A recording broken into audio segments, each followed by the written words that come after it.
وجبة كودو الأصلية، وجبة كودو المقلدة. بجرب كودو المقلد. كبير، في بطاطس، ثوم، قطع دجاج مقلية. يعني المنظر والله كأنه شهي، كأنه كودو المقلد من واحد من الأكشاك في الشارع.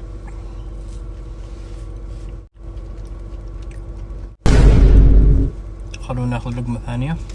هذا قذيفة مدفع، ما هو سندويش، ما شاء الله. والله فيه لذة. شوف كيف الشكل والكبر واللذة وهذا المقلد كيف باقي الأصلي. خلونا نجرب الأصلي، كودو الأصلي. شايفين المنظر؟ المنظر جميل جدا. لازم أطلع واحد.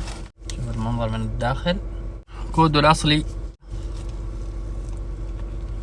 الحلو في كودو الأصلي الخبز تحسه دوب وطلع من المخبز، فريش، والدجاج أيضا فريش، يعني طري طراوة، ما هو زي الخبز حق المقلد.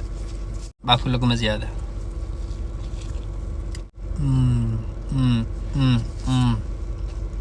شو ذا؟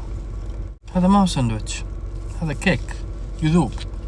شفتوا الكيك حق 7 دايز اللي يذوب في الفم؟ هذا مثله. ما عاد سموه ساندويتش، هذا سموه كيك.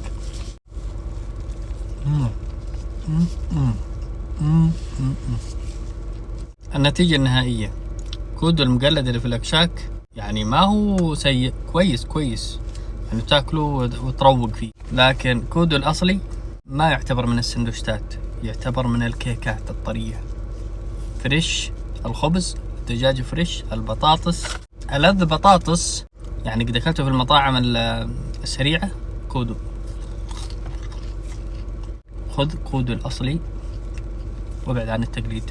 تحياتي لكم.